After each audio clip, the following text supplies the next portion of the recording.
Et bonjour à tous les pandas, j'espère que vous allez bien. On se retrouve aujourd'hui pour l'épisode 9 du Road to FM avec le tournoi de la Ferté-Bernard, donc la ronde 4, ronde du matin. Je suis à 3 sur 3, leader du tournoi à ce moment-là. Le deuxième est à 2 points et demi sur 3. Donc j'ai un demi-point d'avance, donc je suis en bonne position pour essayer d'aller gagner ce tournoi. Pour cette ronde 4, j'affronte le jeune Hugo Plédy, qui vient du club de la Ferté, du Mans. Et, on a eu les appariements la veille, et donc j'ai pu essayer de me préparer un petit peu. J'ai trouvé quelques parties du championnat de France, mais j'ai pas réussi à trouver quelque chose qui me convainquait dans son répertoire, où j'avais vraiment envie d'y aller. Donc je me suis dit, je vais éviter de trop me préparer, je vais essayer de juste arriver en forme pour cette partie. Euh, je suis dans un hôtel où j'ai relativement mal dormi. J'avais très bien dormi la veille, l'hôtel était de bonne qualité, mais je sais pas pourquoi j'ai très très mal dormi cette nuit-là. Euh, et donc j'arrive à la partie. euh, je me dis, bon, c'est un jeune, je préfère éviter la théorie. Je sais que les jeunes du Mans, ils sont entraînés par Florian Eugène, euh, et, euh, et je sais plus comment s'appelle l'autre Florian, qui est de plus de 2200 et qui sont très très bien préparés. Donc je me dis, je vais essayer d'éviter plutôt la théorie et de simplement jouer une partie d'échecs. Euh, et euh, et c'est pour ça que pour essayer de simplement jouer en évitant la théorie, je joue le coup cavalier F3, qui est un coup très souple et avec lequel on évite beaucoup de théorie. J'en profite, j'ai déjà enregistré cette vidéo, mais il n'y avait pas le son, alors du coup je réenregistre avec le son. Et j'ai vu que dans les trois dernières vidéos, je m'étais trompé dans le titre qui est en dessous de la vidéo, ici. Je me suis trompé d'un numéro à chaque fois et c'est pas le bon nom de tournoi. Donc je sais pas ce qui s'est passé. Je pense que j'étais juste fatigué quand je l'avais fait. Et comme je tourne les vidéos à la suite, là j'avais trois vidéos où c'était pas le bon. Donc là c'est bien le Road to FM numéro 9, il n'y a pas de problème. Donc après ce coup cavalier F3, mon adversaire qui hésite un petit peu, qui joue cavalier F6, je joue D4, il joue G6, je joue C4, il joue fou G7 et je joue cavalier C3. Et ici, c'est le premier vrai embranchement qui existe. Il existe deux coups principaux, soit D5, avec l'idée de jouer une espèce de Grunfeld. Et d'ailleurs, une des lignes de la Grunfeld, c'est celle-ci, hein, ça existe. Et petit roc ou C5, n'importe, c'est plus ou moins la même chose. Et, euh, et l'autre ligne qui existe, c'est le coup D6, qui est l'Est indienne, avec l'idée d'avoir un jeu très dynamique sur case noire. Par exemple, si les blancs continuent par E4, de jouer plus tard C5 ou E5, de venir chasser ce pion qui est en D4 et de prendre le contrôle, par exemple après C5, D5, d'avoir tout le contrôle des cases noires le long de cette grande diagonale et de pouvoir jouer sur cette petite forme, c'est pas vraiment une forme d'avantage, mais pouvoir jouer sur la domination sur case noire, peut-être en essayant de ramener un cavalier en E5. Si on y arrive, un cavalier en D4, mais pour le moment on voit difficilement comment on pourrait y arriver. Mais c'est un petit peu ça l'esprit de l'Est indienne. Donc dans cette position, moi je connaissais, j'ai continué par E4, l'adversaire qui joue petit roc, je réponds par fou E2, c'est le coup que je joue habituellement dans cette position. C'est pas le seul que je peux jouer, mais c'est le coup que je joue dans cette partie. Et mon adversaire qui joue E5. Et ici, il y en a qui pourraient se demander qu'est-ce qui se passe après pion prend E5. Bon, après pion prend E5, pion prend E5, simplement, même si on échange les dames, ça change rien. On peut jouer cavalier prend E5, et l'adversaire peut jouer cavalier prend E4. Et en fait, il attaque notre cavalier, il a repris son pion. Si on prend le cavalier, il reprend son cavalier. Et on a juste rien gagné de particulier. Donc c'est jouable, hein, c'est pas une faute, mais c'est juste pas forcément la manière optimale de jouer pour l'avantage contre ce coup E5. Et ici, le coup principal, c'est le coup petit roc. Après petit roc, je sais que le coup principal, c'est cavalier C6 et cavalier A6, qui sont les deux coups principaux. Mais mon adversaire ici qui décide de me jouer fou G4, qui est un coup que je connaissais pas avant cette partie, donc maintenant je connaîtrai. Euh, et euh, et l'idée de ce coup fou G4, c'est d'éliminer un défenseur des cases noires pour venir, encore une fois, gagner le contrôle des cases noires, comme je l'ai dit précédemment, donc prendre en D4 plus tard et d'éliminer le défenseur des cases noires. Donc ici, le meilleur coup, ce serait le coup D5 pour éviter l'ouverture des cases noires et conserver et conserver le contrôle sur les cases et continuer peut-être par fou E3, B4, C5, un petit peu dans l'esprit d'une baïonnette ou d'une attaque contre l'Est indienne. Mais ici dans la partie je connaissais pas. Et donc je décide de lui jouer le coup fou E3. L'idée simplement c'est que je défends mon pion en D4. Et s'il décide de prendre en D4, je vais pouvoir reprendre soit du fou soit du cavalier. Alors ici plutôt du cavalier. Mais s'il élimine le cavalier par exemple, je peux reprendre du fou et mettre un fort fou face à son fou en G7. Donc mon adversaire ici qui m'a tout joué tempo, donc moi je viens de jouer fou E3, j'ai commencé à réfléchir pour le jouer, peut-être 1-2 minutes, quelque chose comme ça. Et mon adversaire qui continue, qui joue tempo, fou prend F3, donc je reprends, j'ai pas vraiment d'autres coups. Genre il prend en D4, je reprends en D4 et il joue tempo tour E8. Et ici je suis surpris quand il me joue tempo tour E8, parce que je vois assez vite que j'ai l'impression que ça perd pour lui.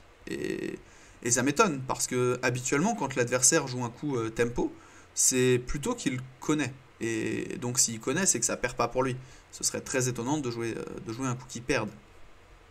Et en fait, pourquoi j'ai l'impression que ça perd?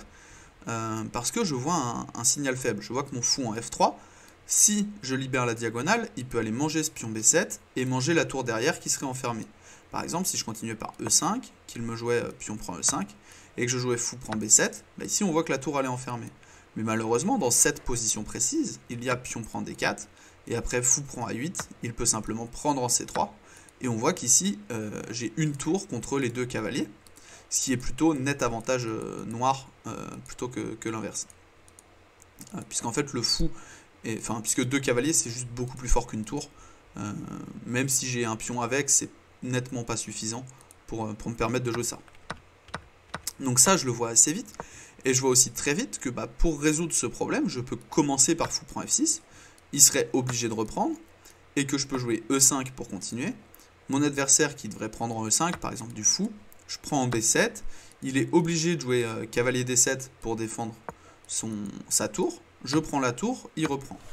Et ici, c'est un peu la position qu'il faut évaluer. Est-ce qu'il a gaffé, et ça c'est complètement gagnant pour moi, ou est-ce qu'il n'a pas gaffé, et ça c'est un truc qui est en réalité jouable pour les noirs, et c'est un petit peu tout l'enjeu de son coup tour E8 tempo qu'il m'a joué. Et en fait ici je comprends que peut-être s'il arrive à ramener ce cavalier en F4, à envoyer H4, H5, il a peut-être un petit peu d'attaque sur mon roi, mais je me dis ça doit pas être si dangereux que ça, je peux toujours bloquer la diagonale avec cavalier D5, peut-être j'ai du tour E1 qui va simplement contester cette tour en E8, et je m'étais dit peut-être c'est pas si dangereux que ça cette position. Donc ici après son coup tour E8 tempo, je continue à réfléchir, et je me dis c'est étonnant parce que fou prend F6 ça a juste l'air de gagner une qualité, et à la fin il y a peut-être plus assez de pièces pour jouer l'attaque de mat. Et comme je suis quelqu'un qui a confiance dans le matériel, je suis quelqu'un, dès qu'on me laisse du matériel, je le prends, si j'estime qu'il n'y a pas assez de compensation. Je me décide à jouer ce coup, fou prend F6, et là je vois qu'il réfléchit. Il réfléchit peut-être 2, 3, 4 minutes, et je le vois qu'il commence à se décomposer. Il commence à comprendre qu'il a juste perdu une qualité, et qu'il n'y a pas de compensation majeure pour lui, et qu'il a juste gaffé, il s'est trompé dans son ordre de coups. Il me révélera après la partie qu'en fait, au lieu de tour E8, le coup que lui connaissait, c'était cavalier C6 et après fou E3, maintenant tour E8, pour mettre la pression sur le pion, et après un coup comme dame C2 par exemple, d'essayer de venir mettre un cavalier en E5. Et que ça, c'était ce qu'il avait préparé. Il me dira qu'il y avait des parties de Caruana dans cette ligne, que c'est relativement intéressant. Et en fait... il me dira après la partie qu'il a juste inversé l'ordre de coups, et quand je joue en tour E8 direct, il a laissé ce fou prend F6, E5, c'est la partie, fou prend B7, cavalier D7, tout ça c'est plutôt forcé, fou prend A8, dame prend A8. Et on se retrouve dans cette position où mon adversaire n'abandonne pas, hein, bien sûr, une qualité, il faut encore jouer un petit peu, et où je dois essayer de trouver une forme d'avantage là-dedans, et je me dis, mais de toute façon, mon avantage, il est dans le matériel. Donc ce que je dois faire, c'est faire jouer au maximum mes pièces. Donc essayer de faire jouer toutes mes tours, donc les lier, donc soit par dame C2, soit par dame D2. J'ai inversé les flèches, mais c'est pas grave. Mettre une tour en E1, une tour en D1, et peut-être voir en attendant ce que lui fait. Il a de toute façon besoin de 3 coups pour que son cavalier arrive en F4, et j'ai le temps d'anticiper les menaces de mat sur mon roi. Donc dans cette position, je décide de jouer tour E1. Je me dis, madame, je suis pas complètement sûr de la case où je souhaite l'emmener. Et par contre, cette tour, je sais que je la veux en E1, donc je me décide à jouer tour E1. Mon adversaire qui joue cavalier C5, Et ici, je joue dame C2, je me mets en focale vis-à-vis du cavalier. Je l'empêche d'accéder aux cases principales qui pourraient l'intéresser. Alors lui, il a absolument jamais intérêt à jouer fou prend C3, s'il y en a qui se demandent depuis tout à l'heure. Parce qu'en fait, s'il prend, même si j'avais repris du pion, hein, ça change pas grand-chose. Bon, ici, prendre de la dame aurait été très fort. En fait, il a juste affaibli ses cases autour de son roi. Son fou était extrêmement fort pour attaquer mon roi. Et il se retrouve au final avec juste un fou en E5 qui était juste beaucoup plus fort que mon cavalier C3 et il n'y avait aucun intérêt à l'échanger. Désormais, je vais pouvoir échanger une tour le long d'une colonne ouverte et conserver un avantage très intéressant avec les pièces blanches. Donc mon adversaire qui joue cavalier C5, je réponds par dame C2 et il continue par cavalier E6. Et ici, bon, bah, c'est à peu près ce dont j'avais peur. Il peut jouer soit du cavalier F4, il peut jouer du cavalier D4 peut-être, et essayer d'envoyer une attaque sur mon roi. C'est un petit peu la dernière chose qu'il puisse faire, mais quand on compte, il y a une pièce, deux pièces sur le roi, ce n'est pas tant que ça devrait aller pour moi. Donc dans cette position, je décide de jouer tour à D1, je fais rentrer ma dernière pièce en jeu, donc à ce moment-là, j'ai juste toutes mes pièces qui jouent, et je vais pouvoir commencer à envisager d'améliorer la position par cavalier E4 par exemple, par cavalier D5, qui est une case un peu plus stable, peut-être par cavalier B5, aller toucher les faiblesses là-bas, et essayer de prendre un petit avantage comme ça. Mon adversaire qui me joue dame C6, et ici j'envisage 3 coups, il attaque le pion C4, donc ça c'est la question de la position entre guillemets. Je me dis je peux jouer B3, simplement ça défend le pion, et ça empêche que le pion B2 soit en prise certaines fois, les fois où il veut jouer avec tour B8, finalement le pion B2 n'est plus attaqué,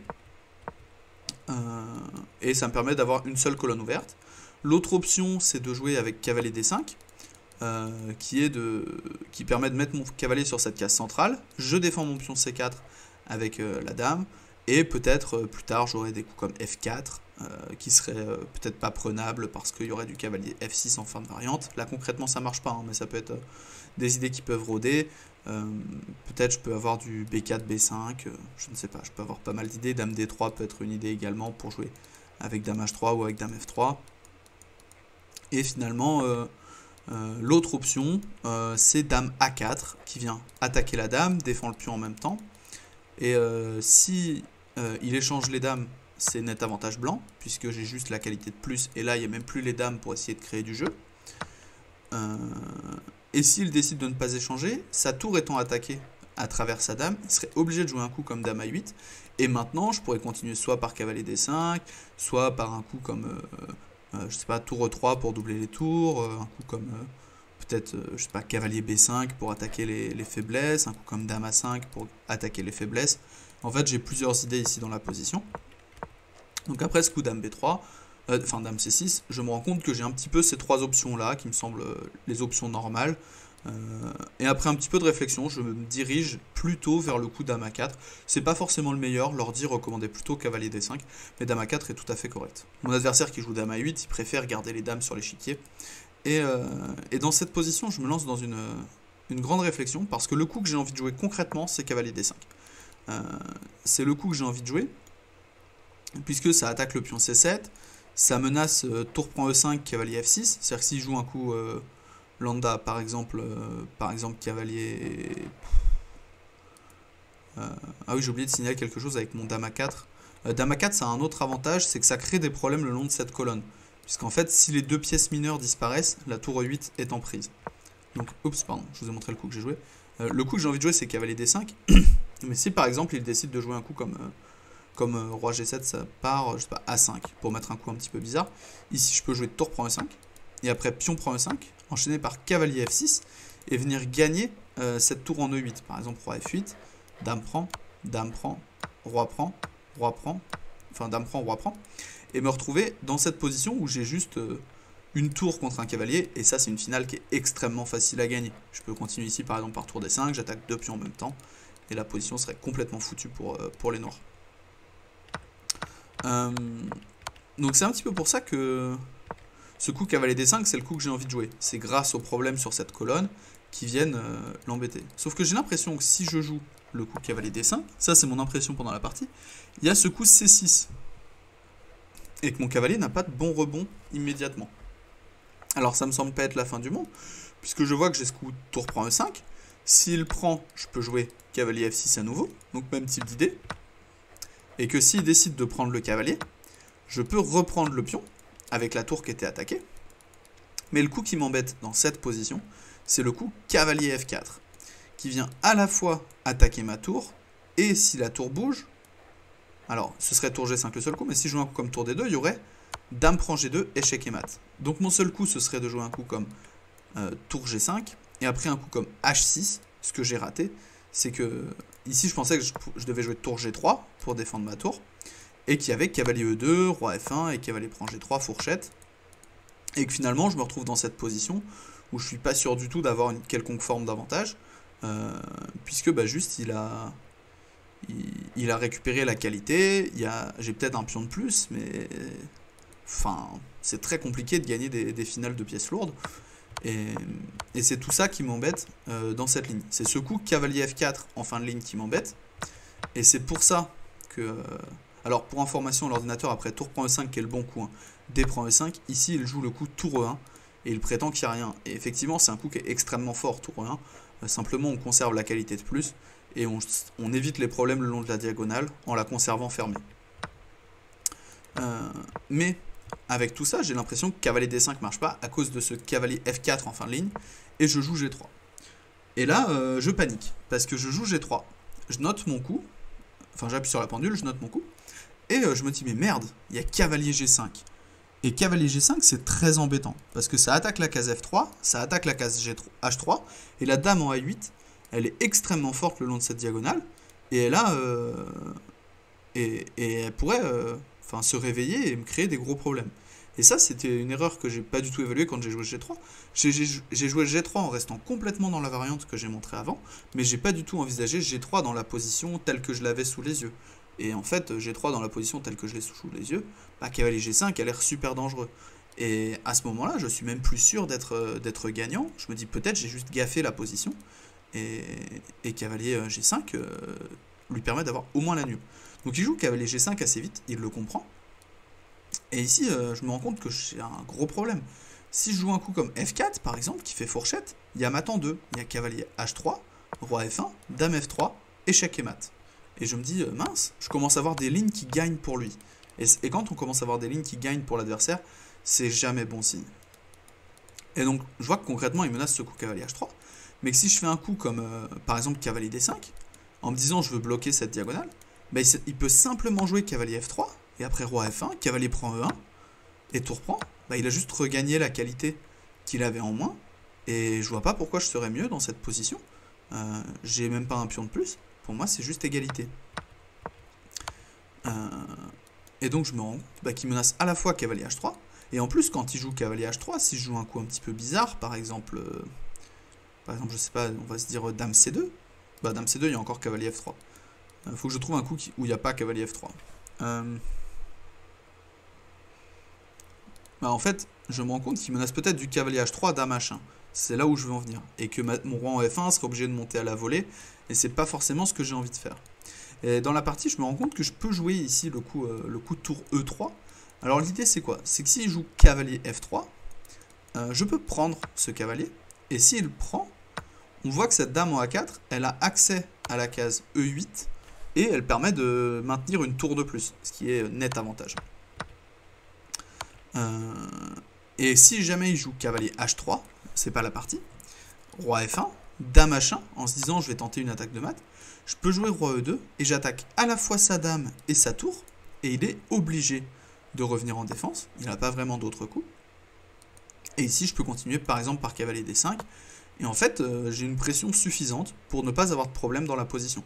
Ce qui est presque surprenant, mais en fait mes pièces sont suffisamment bien développées et suffisamment coordonnées pour que je n'ai pas de problème. Et là je peux remercier mon développement que je n'ai pas retardé.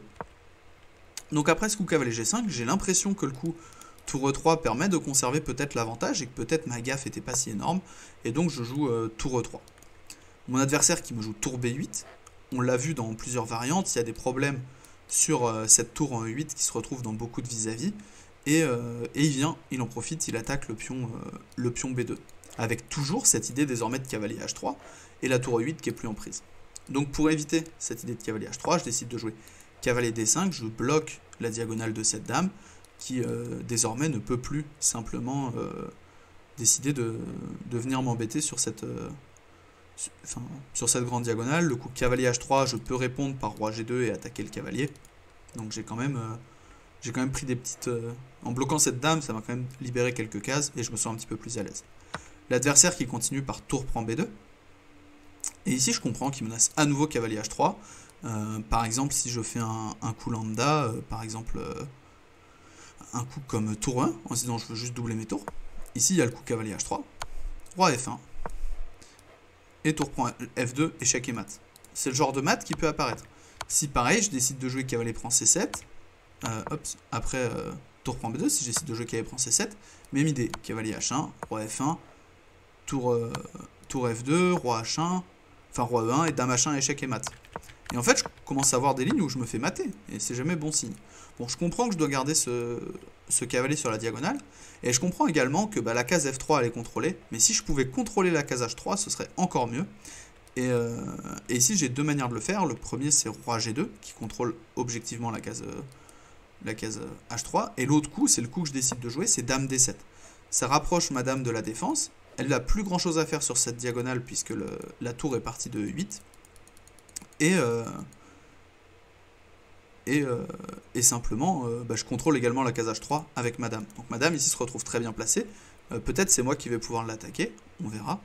Mais dans cette position, je vois aussi que lorsqu'il joue le coup dame B7, c'est le coup de la partie, ou que de manière générale, s'il quitte le contrôle de la colonne, je peux avoir le coup dame D8, qui viendrait gagner le cavalier.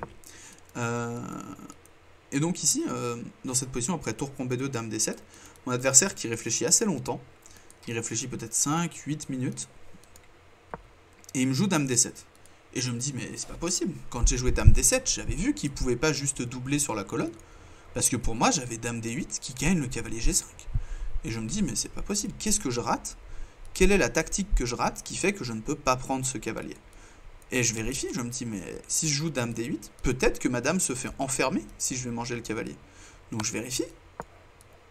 Je vois cette position dans ma tête, je me dis, je prends le cavalier, il joue peut-être un coup comme F6 pour essayer de m'enfermer. Et je me dis, mais au pire j'ai cavalier prend F6. Et sur fou prend, je joue dame D5 et j'ai juste une qualité de plus.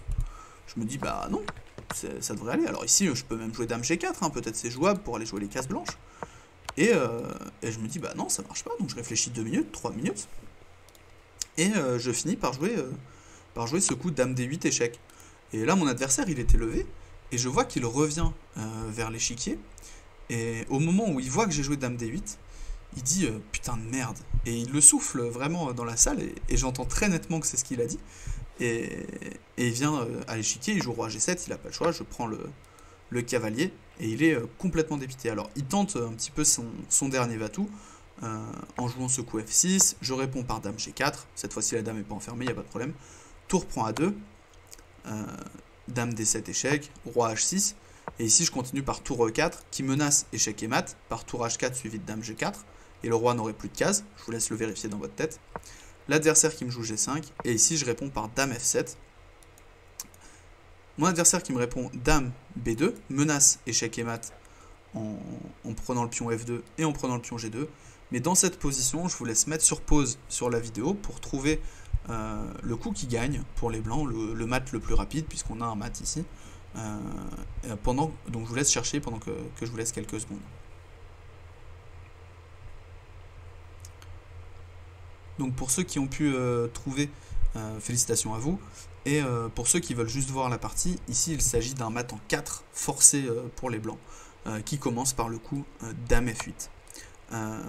Donc après ce coup dame F8, les noirs ont deux options.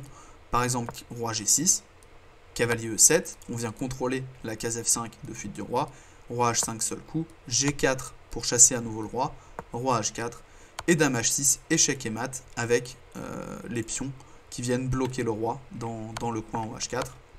Dans la partie, c'est pas ce qui s'est passé, dans la partie après dame F8, il a joué roi H5 directement, et après G4, donc roi H4 mènerait au même mat, il a joué roi G6, et j'ai répondu par cavalier E7, je lui ai tendu la main, puisqu'il y avait échec et mat. Et donc dans cette partie, je termine du coup à 4 sur 4, cette ronde 4 du tournoi de la Ferté-Bernard. Je suis leader du tournoi, on vous en saurez plus dans la prochaine vidéo sur l'état du tournoi à ce moment-là. Mais je me retrouve en très bonne position pour éventuellement gagner ce tournoi, ce qui serait une bonne performance pour le deuxième tournoi de la saison. Et, euh, et, euh, et on va juste regarder la précision. Hop, alors ça c'est la courbe. On voit qu'en fait la seule grosse erreur de mon adversaire, ça a été ce coup tour 8, qui pourtant il m'a joué tempo, et alors il me révélera après la partie effectivement que sa prépa c'était cavalier C6, puis tour 8, ce qui était avec des parties de Caruana notamment dans la base, et, lorsque il, il l'a joué très vite, et il s'est juste inversé dans ses ordres de coups, et il a commencé par tour 8, et ça perdait. Donc au niveau de la précision, on est à 91,4 contre 75,7 pour les noirs. À part ça, il n'y a pas eu d'erreur majeure dans la partie. En fait, le coup G3 que je pensais être une erreur, alors ça reste une erreur, mais c'est pas une erreur aussi grave qu'elle en a l'air lorsqu'on est ici. Je leur dis mais erreur, mais on reste à quasiment plus 2, donc ça reste complètement gagnant pour les blancs. Et d'ailleurs, cavalier G5 n'est pas la bonne manière, la bonne réponse c'était tour B8 pour essayer de mettre la pression sur l'aile dame. L'attaque sur le roi ne marche pas du tout, et j'ai trouvé les bons coups de défense derrière. Donc sur ça, j'espère que cette vidéo vous aura plu. On est désormais à l'épisode 9, j'arrive peut-être bientôt, enfin j'arrive à la fin de ce tournoi de la Ferté-Bernard à la prochaine ronde, dans lequel j'affronterai le maître international Arthur Lucas, qui est classé 2340, mais vous découvrirez ça dans le prochain épisode. Sur ce, je vous fais des bisous, et on se retrouve très prochainement pour ce prochain épisode, et en attendant, vous pouvez reprendre une activité normale.